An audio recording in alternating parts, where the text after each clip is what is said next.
Is Madeline secretly one of the most overpowered characters in the game? So let's see today with me, MrSneakyy. Smash your tinfoil hats on, guys. Get your popcorn ready. We're going down a dark rabbit hole today about, hopefully, maybe the biggest meta shift with Call of Dragons.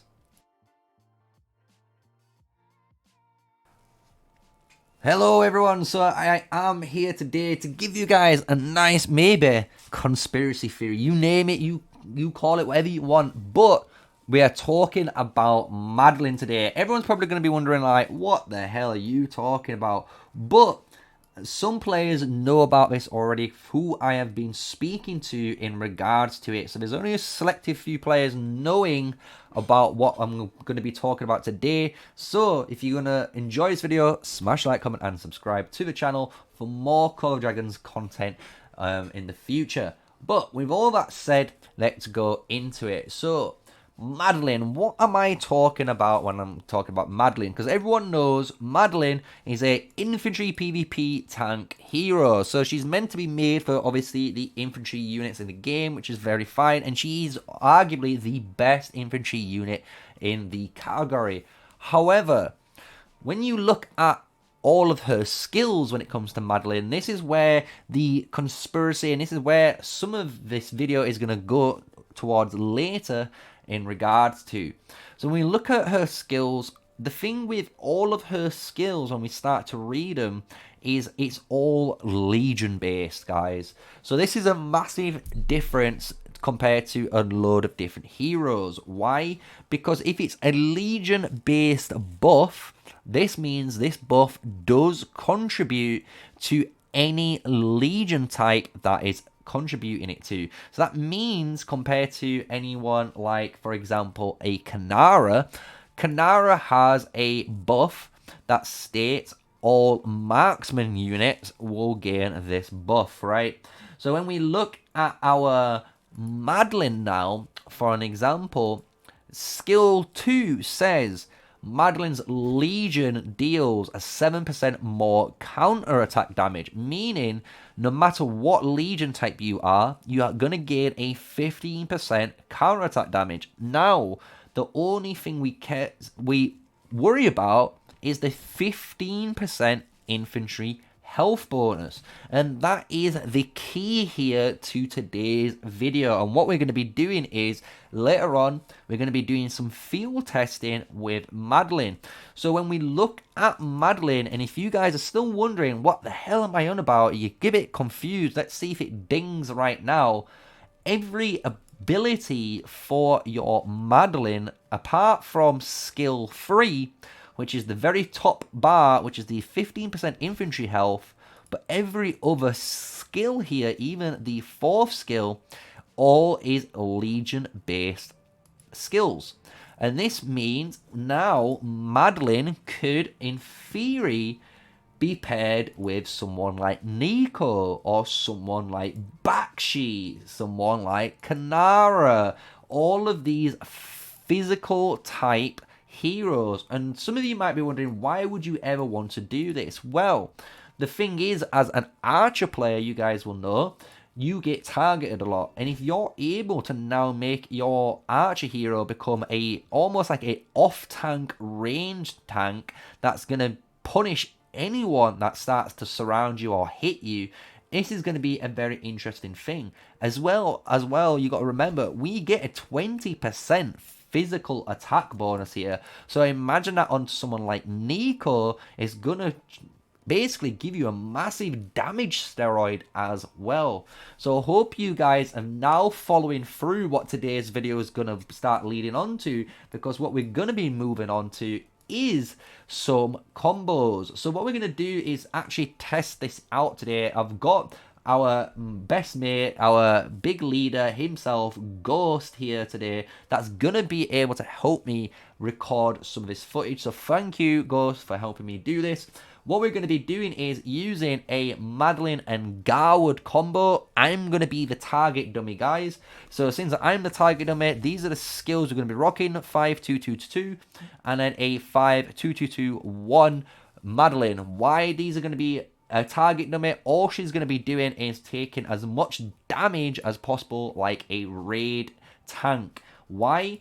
We're going to have our mate Ghost use some marchers. So we're going to have him use some quality control marchers first. So we're going to see a Nico Gwanwyn kill down a Garwood, obviously Madeline combo. Then we're going to see a Nico and a Kregg. That's going to be in PvP. And then we're going to see a Nico and Kinarra. And then once we've done all of those, and you can see the difference between a pure Archer March, we're going to rock a Nico and Madeline March. And we're going to see how much better this performs. Because imagine even if you had a 5-1-1-1 Madeline, and this hero performs better than any of your epic heroes as a deputy to your archer commanders. It is a very massive shift in the meta, because you're going to see then a load of players randomly starting to use multiple heroes with different commanders, especially even cavalry, right? You could have a Madeline behind a Bakshi or even a Emrys. That's going to be nice now, because these guys lack those tanky stats, especially Emrys. That's all about glass cannon damage. But if you can get a beautiful Madeline behind him, this might be something that might work as well. So we're going to obviously see all this in the future.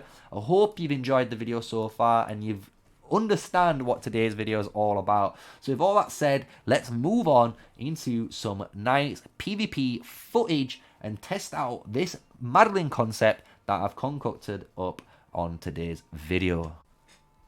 So here we are, we're going into the Madeline fight, combos. So what we're going to do at first, like I said, we're going to do some benchmark testing. So I'm moving into some territorial zone just up here in this area. And what's going to happen is Ghost here is sending out his first march. So this is going to be, as you can see, some Wyvern Riders, all T4. He's using Nico Gwanwyn, and then I'm just going to be using the Madeline Garwood combo. Obviously, there's a big tech difference here, just to let you guys know. So Ghost here has maximum tech. So this is a really good indicator to showcase, that march he's using is at max power. So you can see the true damage of it, because it's going to be consistently hitting, right, the same. My march, for example, we are running a Garwood and Madeline. Madeline being the primary. Both commanders at 5-2-2-1. And then this one's at 5-2-2-2-2. So we've got a nice infantry tank. That's going to be our main lineup. And what we've also done to make it a little bit fairer, because obviously there is a big tech difference here.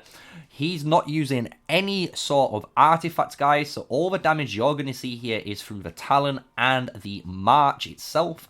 And then I have on equipped currently the Dragon Scale Armor. This is just to give my units some extra HP to survive longer, to see how long this would take. But we're going to do 50,000 troops every single time. So I hope you guys enjoy it. So we're going to go through each of these individual fights one by one. So here we are, we're going to start the attack. We had to leave the alliance for obvious reasons, so we can hit each other.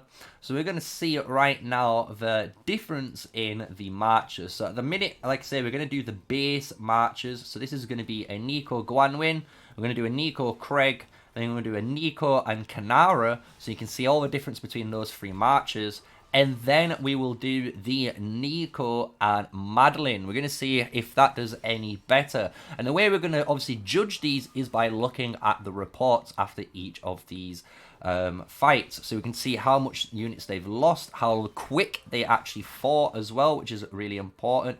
So it's a really good way at the moment. We've been able to benchmark a lot of tests, because we've almost using my march as, if you can imagine, a target dummy, right, in World of Warcraft. It's not really there to do much, it's just there to take as much damage as possible and not really deal as much out as possible. So we're coming to the end of it right now. 5k troops left. He's coming into it, looks like the yellow bar there, which is really interesting to see in the first march. So if we click onto the report, we can see the difference. Obviously, you got to remember, guys, if we go onto the Legion buffs, you're going to see, obviously, the archers here at really high stats compared to our infantry units, right? So it's fine, we understand the difference, but our HP is pretty close. You see what I mean? So that's all we cared about.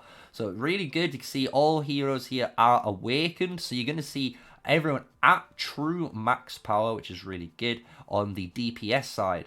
So when we go into the actual battle log yourself, he's only lost 3.6k, which is really cool to see. Obviously, me losing 16.3. And the battle took, let's look, over just under a minute there. So that looks like 58 seconds it took that match to conclude that fight, which is a really nice little feature. You can also, if we go through the battle log, you can also see when we go to the enemy, when they hit their first lot of, you know, triggers on their skill damage, which is really cool.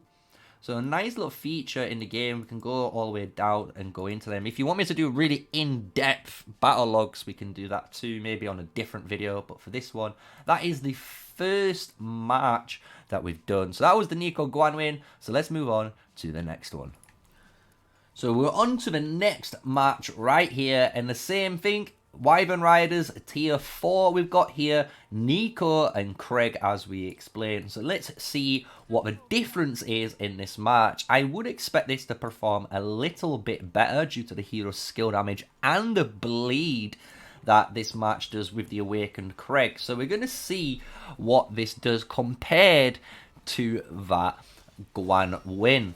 So you can see already, I'm already losing a ton of damage here, but they're equally losing, it seems, just as much compared to the Gwanwyn. So it looks like the match is a little bit maybe squishier compared to the Gwanwyn one, but it's definitely look like it's outperforming in DPS, which is a really good thing to showcase here. And this is why in my guides I've been saying you should run a Kregg in your area of your, you know, commanders, because that bleed is triggering there. That every 240 red you see is the bleed from Kregg there. So 215, 215, 176. That's a lot of bleed on top of the damage you have. So it's really good. It's almost negating the Garwood healing.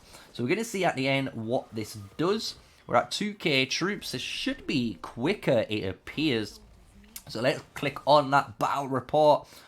We've got 15, 23, 29, and that is 33. So actually it took a little bit longer. So that was in total 1 minute and 4 seconds, guys. So that was 5 seconds longer, and they took 3.9k, and we look at the first report and they took 3.6k. So you can see the single target damage here is being far superior than the Kregg, but you guys need to remember, this is an awakened Kregg right now. So with an awakened Kregg, you're going to be dealing extra damage to 2 nearby enemies as well. So this all is an AoE effect. So you can imagine now in the open field, this is going to outperform that Gwanwyn because of the amount of AoE damage and the bleed that's triggering on multiple heroes, right? So really good match to showcase there is the Nico Kregg, and I hope you've enjoyed it so far.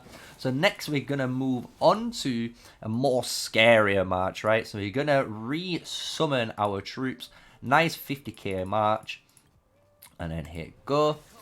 Mr. Ghost on his way, and this time we have, as you can see, that Nico and Kinarra. So this is going to be a more quick, this should be a quicker fight altogether. You're going to see the powerhouse of the #1 match here and why it is terrifying to go against, because obviously when you see this awakened march go and shred down any unit, it is a very scary match to see. So we know out of the tiers of progress, currently, obviously, the archer setups of PvP is rank 1, 2, 3, is as you've followed in the video. But I'm so curious to see where this Madeline guys goes. So I hope you guys enjoyed the video so far. You're learning and seeing, obviously, us, how we've been testing and how we can test these guys in this game. So here we go. We've got a defense break already. And now here's the damage coming from that Nico. You can see me already getting absolutely chunked here. The skill damage coming from that skill 1 on both heroes. And again, the defense break followed up by more bleed. This bleed effect is basically what Gwanwyn or Kregg has, right? but it's built into his awakened state once you have a defense break. So you can see this is absolutely mincemeat in my March, and he's staying super healthy, right? You can see the difference in the health because of that counter-attack damage as well that I am naturally taking through the fight. So we're at 1 point gate, going down, and here we go to the battle report. Nice and fast there. 39 seconds, 26 there. So we're losing 13, so that was 47 seconds, guys, in that. So you can tell that was a very fast match. 3.1k in the severely wounded, which is very key to see, right? So you can see now, guys, there's a big progression, right? So a single target, this is always the best single target. AoE, this is the best AoE. But the best of the best match is the best of the best for a reason. The shredding this match has when we go to the Legion, again, is all about the bullseye additional skill. Whenever they have a defense broken, we have an 8% chance to hit 200 skill damage factor. That Kinarra with the defense break is, again, 20% chance, a 1 in 5 auto to inflict it, and then it reduces my defense by 20%, which now triggers and puts this online, right? Really good synergy in that, so I'm glad you guys could see it. So let's move on to the final and more of the finale of the video, which is gonna be that Nico Madeline combo. So here we are, the finale match. We've gone through the 3 benchmarks, and we're gonna test now the theory, right? So right now you can see we've got that Nico Madeline combo. So as we're going to see, is this Madeline going to protect that match really well and actually buff the Nico so he doesn't take that much damage? So it might be a longer fight, but we're going to see how effective this one is. Also, during this fight or after the fight, we're going to do another fight. Just because Ghost himself did suggest a really good idea was, why not try Nico and Theia? So you're going to see what Nico and Theia does as well as a march. So here we go, you can see the counter-attack damage absolutely shredding my march now. And this is where we're going to see the power of this march. So he's got this shield, taking a bunch and obviously dealing it back. The health on this match is very, very high. You can see it's sustaining very well. My match almost at 50% here. This is performing very, very interesting. So I'm going to see in the battle logs what triggers, right? Because this is the most important thing. So with this match, the Madeline is obviously triggering all of her skills. So we need to ensure that the match itself is obviously gaining those buffs, right? We're already at 15k. We can tell this is taking a lot longer than the Kinarra Nico combo, as we know it would. But you can see it is very tanky, right? It's been able to sustain better than the actual epic heroes. So we're going to see here what it actually does when we finish the fight in this last burst cycle. And we get the battle report. So when we go there, he only lost 2.1k troops. That is astonishing. So my theory looks like it is coming into light, guys. It does appear that I am going on to something here that we need more testing on. Because as you can see, we have Nico, Gwanwyn, double marksman, and double marksman. And they're all in the 3k range. But as soon as we hit that that Madeline, we've saved over 1,000 severely wounded troops here, which is absurd. As well, even into the lightly wounded troops, you can see there's a big shift as well. So this is very interesting to see. So when we go into the Legion buffs again, now you can see the buffs that we've gained is so much higher with that Madeline being able to give us the physical damage dealt bonus, even the capacity that we're not using, remember? Because imagine if you had a full 250k march, now you're bringing 265,000? There you go, 265,000 troops. You also dealing at 300, and what's more important, again, you're reducing the amount of damage you're taking by 10% for 4 seconds. That's so powerful for an archer march. So very, very interesting to see. I'd like to hear your thoughts in the comments. with that. But we do have one more to check out. This is going to be a little nice bit of roundup onto the video. Mr. Ghost wanted to test it out himself to see if it performs any better. So this is going to be Nico with a Theia now. Exact same combo, all tier 4 units, Wyvern Riders. We're staying as consistent as possible, as you can see. And you guys can make up your mind what you think we could do, right? Because in the future, just think, Season 2 heroes come out. We've got some new flying heroes coming out. We've also got some new cavalry and marksman heroes coming out. And because we've got those guys coming out, Madeline might become one hero that is S+ tier. She might be S++ because she is one hero at the moment that can be matched with any physical match and make it an absolute unit of a, you know, open field match. So let's go and do the final fight here. Theia on showcase with the Nico, and let's see if it performs any better than any of the other matches that we've shown on screen so far. You can see again the massive amount of damage we're taking. This is again the difference with Theia is instead of counter attack damage, she generates attack. So you have a giant shield and all this attack, and you gain more and more attack the longer the fight goes because of her stacking bonus on the skill 4. So you can see this is absolutely shredding down the unit, already at 50% health, and it is taking, it looks like, the same amount of damage as the Madeline. Obviously the Madeline can sustain more. The reason is, guys, Theia does 1000 and Madeline does 1200, and even though it's 200 more after 5 activations, that's 1000 more. So that's one additional Theia trigger you've, you know, shielded. So that's a big difference in the long run when it comes to tanking, right?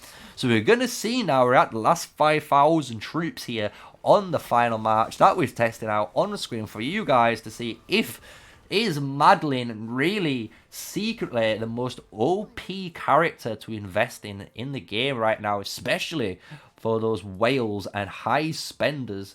So if we go into it, 2.8k, that is very impressive. Even the Theia is performing better than that Kinarra even, because obviously the Kinarra has more, only just though, right? Just more on the severely wounded. But the difference is, guys, you got to remember each match has its own use. So we got to think when we look at the Kinarra buffs, and especially when we go into her skill 4 here, every time she's getting, you know, targeted, this is gonna trigger even heavily, right? So you're gonna get even more damage the more surrounded you are. So each one of these have a different capability, which is very interesting to see, and I'm glad to see the Madeline perform very, honestly, it did perform the best out of all 5 matches. 8.4k power loss, 11.6k is rank 2 with the Theia, 12.4k with Kinarra, 15.7 with the Kregg, and then you got 14.5 with Gwanwyn. So that sums it all up with all the DPS sides. I hope you enjoyed it so far, and with all that said, let's go and summarize the video. And there we are at the end. I hope you enjoyed all of that testing, and I bet you guys was as surprised as me, and even Ghost himself said it himself. He was so surprised at who performed the best, which was the Madeline Nico combo. It was the strongest combo out of all 5 that were tested. So they might be onto something here, and I must thank you again, Ghost, for participating and helping me make this video possible for the community to enjoy. So if you guys enjoyed it like we did, smash a like, comment, and subscribe to the channel. Show some support for us, and we're going to be pushing into the next season together with the TA family on the main account here, and showcasing what the new content is going to be like for all you guys on global launch.